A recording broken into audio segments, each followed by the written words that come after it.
Assalamualaikum warahmatullahi wabarakatuh. Nama saya Utami Alvira Putri. Saya mahasiswi dari Manajemen 18A Universitas Buana Perjuangan Karawang. Di sini saya akan membahas tentang studi kelayakan bisnis usaha yang akan saya buat. Ada 4 poin utama, yaitu yang pertama ada aspek hukum, yang kedua ada aspek pasar dan pemasaran, yang ketiga ada aspek teknis dan produksi, dan yang keempat ada aspek finansial. Nah, yang pertama kita akan membahas tentang profil perusahaannya. Di sini saya akan membuat sebuah usaha yang bernama Tamimah.co. Merupakan sebuah usaha clothing project yang akan mengeluarkan tas custom, baju custom, dan sweater custom, di mana desain yang akan dibuatnya sesuai keinginan dari pelanggan sendiri. Kita mengeluarkan produk dengan bahan yang kualitasnya paling baik. Usaha ini berasal dari Karawang. Usaha ini berbadan usaha CV dan sudah memiliki NPWP dan SIUP. Di dalam aspek manajemennya, saya Utami Alvira Putri selaku pemiliknya, dan ada Direktur Bagus Lendika Pangestu, sebagai manajer produksi Raka Setiawan, sebagai manajer marketing Kotrunada, sebagai manajer keuangan yaitu Adelia Puspita, dan sebagai manajer HRD yaitu Raffi Putra Nugraha. Nah, sekarang kita akan masuk ke aspek pasar dan pemasaran. Di sini ada segmentasi pasar. Segmentasi pasar dibagi menjadi 3 jenis, yaitu yang pertama segi geografi, di mana target konsumen yang kita raih adalah masyarakat Karawang yang tinggal di dalam Karawang dan di luar Karawang. Yang kedua ada segi psikologis, yang dimana kita akan membuat produk yang disesuaikan dengan keinginan dan kebutuhan customer kita sesuai dengan gaya hidupnya dan pada saat ini. Yang ketiga ada segi perilaku, yang dimana kita akan terus melakukan inovasi produk sesuai keinginan customer. Target pasar kita adalah mahasiswa, remaja milenial, karyawan, dan yang lainnya di umur 17 sampai 35 tahun. Nah, kita memiliki pesaing yang telah mendirikan usahanya lebih lama. Ada 3 yang utama, yaitu Jaketsme yang menjual jaket custom, yang kedua Sailor Craftman yang menjual tote bag custom dan non custom, yang ketiga adalah TID yang menjual kaos custom secara online. Nah, di sini kita membahas harga. Kita memberikan harga kepada customer dari harga 75.000 sampai dengan 300.000. Lokasi kita ada di Jalan Bima Sukamulya, Kecamatan Kelari, Kabupaten Karawang. Produk yang kita keluarkan adalah sweater custom, baju custom, dan tas kanvas custom. Strategi bauran kita yang pertama adalah promosi penjualan melalui sosial media, Instagram, Facebook, Shopee, dan yang lainnya, pemasaran interaktif, dan pemasaran dari mulut ke mulut. Nah, sekarang kita masuk ke aspek teknis dan produksi. Yang pertama ada metode penilaian hasil value. Di sini berdasarkan datanya, penilaian hasil value, lokasi yang dipilih itu daerah Kertabumi karena dengan nilai tertinggi, dengan kebutuhan pasarnya bernilai 30, bahan bakunya bernilai 25, transportasinya bernilai 20, tenaga kerjanya bernilai 25, dan yang lainnya bernilai 7. Maka dapat disimpulkan bahwa lokasi di Kertabumi sangatlah strategis untuk membuka usaha dari Tamimah.co. Nah, selanjutnya itu ada kebutuhan teknis dari Tamimah.co. Ada 4 bagian, yaitu yang pertama peralatan produksi, yang dimana kita membutuhkan mesin DTG Records R100, mesin press, dan mesin cutting. Yang kedua kita membutuhkan peralatan produksi pendukung, yaitu kertas 3D jet paper opaque, polyflex, pinset cutting stiker, kertas api untuk mesin press, dan hanger. Yang ketiga, kita membutuhkan bahan baku utama. Yang pertama adalah cotton canvas 30S untuk baju custom, cotton flash untuk sweater custom, dan canvas wedding untuk tas custom. Yang keempat, ada bahan baku pendukungnya nih. Yang pertama adalah masking paper polypex dan tinta artistry DuPont. Yang selanjutnya ada siklus produksi dari Tamimah.co. Yang pertama, kita akan membuat desain sesuai customer, lalu selanjutnya kita akan mencetak desain tersebut, dan selanjutnya kita akan buka atau lepas hasil cutting dari desain tersebut, lalu kita masukkan ke proses press produknya, dan selesai jadi produk custom. Lalu di sini kita bisa lihat ada layout dari Tamimah.co nih.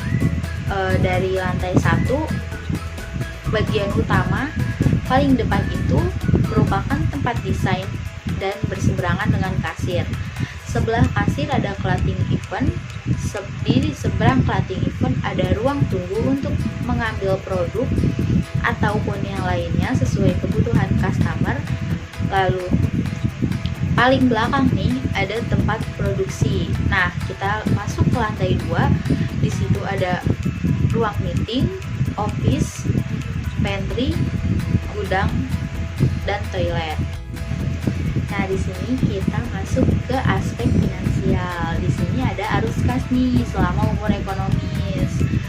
Tamimah.co memiliki investasi sebesar 748 juta, modal kerja sebesar 300 juta, umur ekonomis senilai 5 tahun, cost of capital dari Tamimah.co sebesar 20%, dan penyusutan sebesar 89.600.000. Di sini kita bisa lihat ada tabel dari arus kas.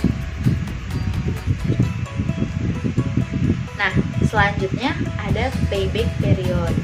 Apabila kas bersih setiap tahun berbeda, investasi kita senilai 800 juta. Kas bersih tahun 1 yaitu 170 juta. Antara investasi dan kas bersih itu dikurangin. Jadi 800 juta dikurang 170 juta senilai 630 juta.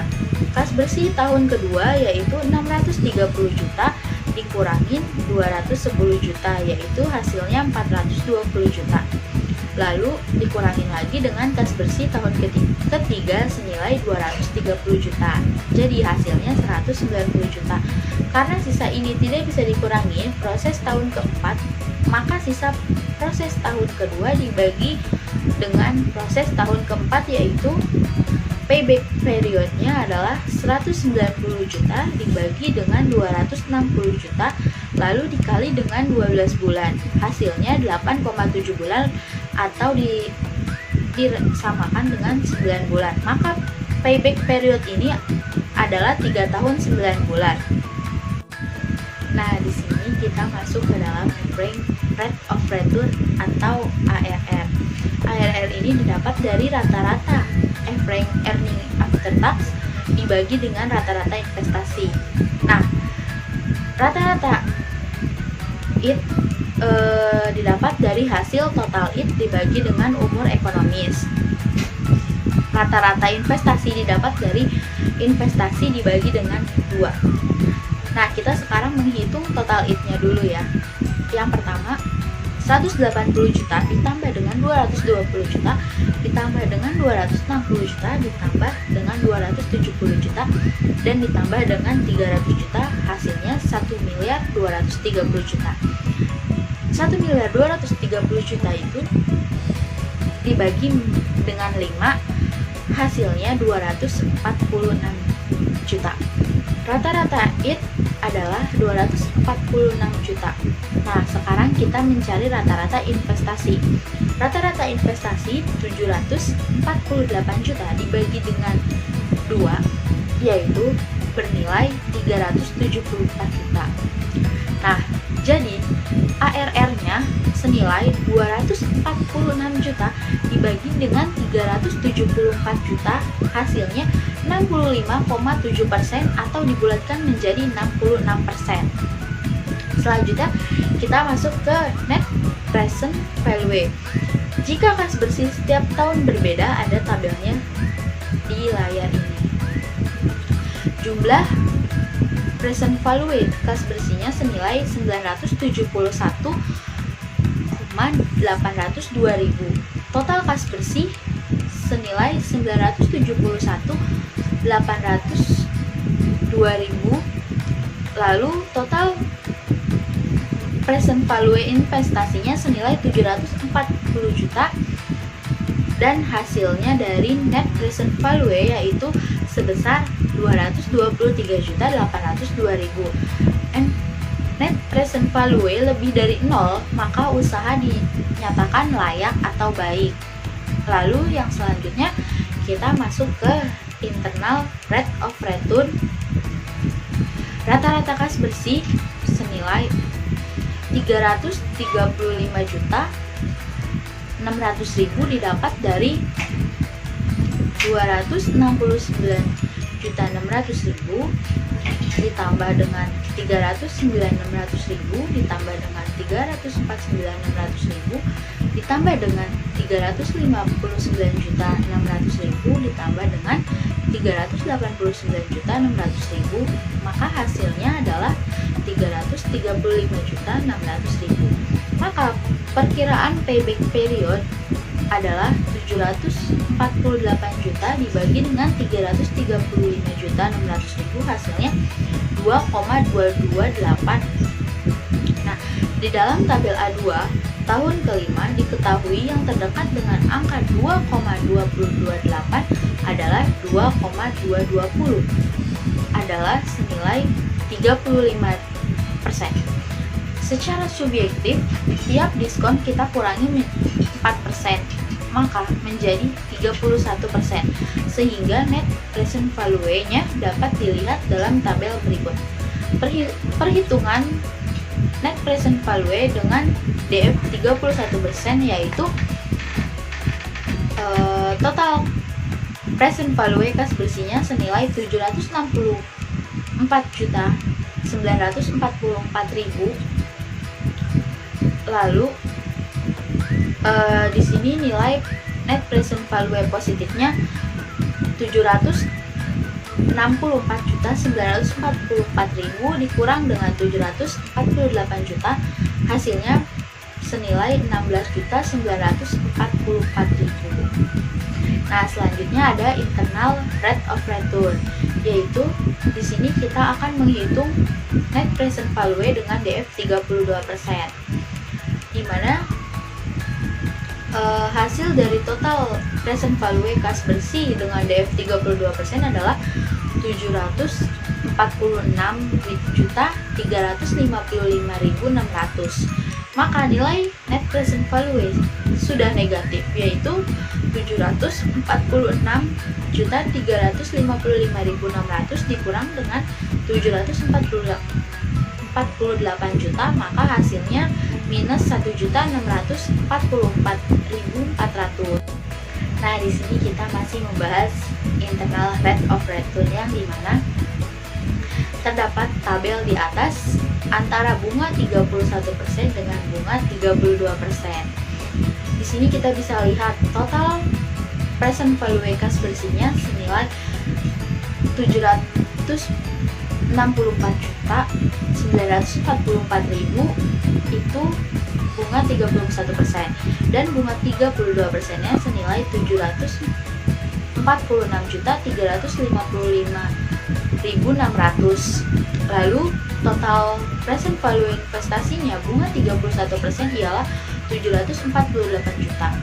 Bunga 32% 748 juta.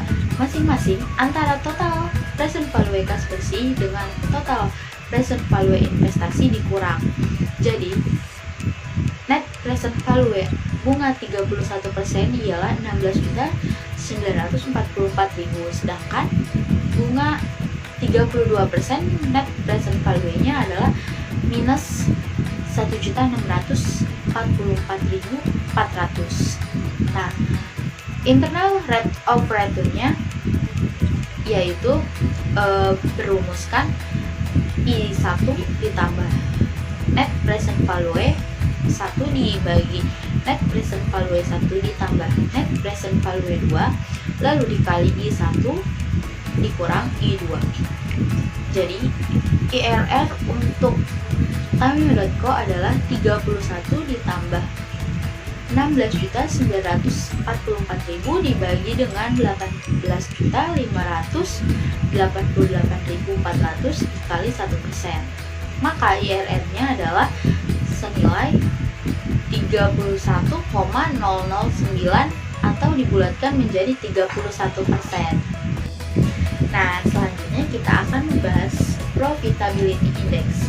Rumus yang akan kita gunakan untuk mencari profitability index ini adalah total dari present value kas bersih dibagi dengan total dari present value investasi lalu dikali dengan 100%.